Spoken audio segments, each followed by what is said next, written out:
ഇന്നായിരുന്നു തിരുവനന്തപുരത്തെ തലസ്ഥാന നഗരിയിലെ museum police സ്റ്റേഷനിൽ ഓണാഘോഷം നടന്നത്.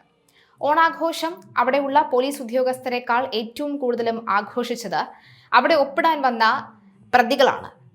ഏതു പ്രതികളെന്ന് ചോദിച്ചാൽ ഇ.ഡി. ആക്രമിച്ച കേസിൽ അറസ്റ്റിലായ പ്രതികൾ തന്നെയാണ് ഓണാഘോഷം പോലീസ് സ്റ്റേഷനിൽ ഗംഭീരമായി ആഘോഷിച്ചത്. ഊഞ്ഞാലാടാതെ ഓണാഘോഷം എന്ന അടിക്കുറിപ്പോടുകൂടി ഈ പ്രതികളിൽ ഒരാൾ തന്നെയാണ് സമൂഹ മാധ്യമങ്ങളിൽ പോലീസ് സ്റ്റേഷന് മുന്നിലുള്ള ഓണാഘോഷ പരിപാടിയുടെ ദൃശ്യങ്ങൾ ഇപ്പോൾ പങ്കുവച്ചത്. തലസ്ഥാനത്തെ പോലീസ് സ്റ്റേഷനിൽ ഓണം ആഘോഷിച്ച് ഇ.ഡി. കേസ് പ്രതികൾ.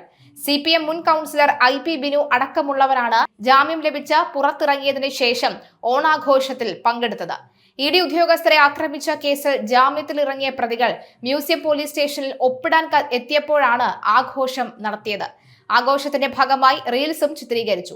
സ്റ്റേഷനിൽ ഇന്നായിരുന്നു ഓണാഘോഷം. സ്റ്റേഷനിലെ പോലീസുകാർക്കൊപ്പമാണ് ഇവരും ആഘോഷങ്ങളിൽ പങ്കെടുത്തത്.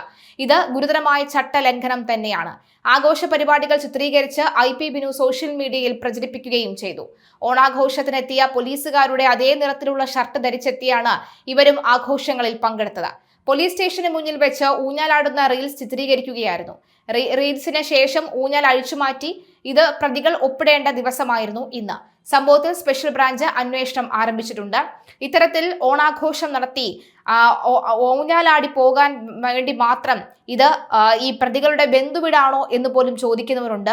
എന്തൊക്കെയാണ് നമ്മുടെ കേരളത്തിൽ നടക്കുന്നത് എന്ന ചോദ്യമുണ്ട്.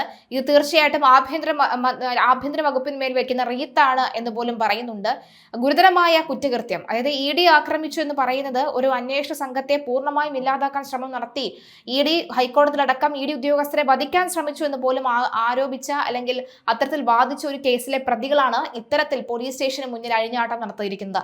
എന്തായാലും പോലീസുകാരുടെ ഒത്താശയോടുകൂടിയാണ് ഇതെല്ലാം നടക്കുന്നതെന്ന ആരോപണം ഉയരുകയാണ്.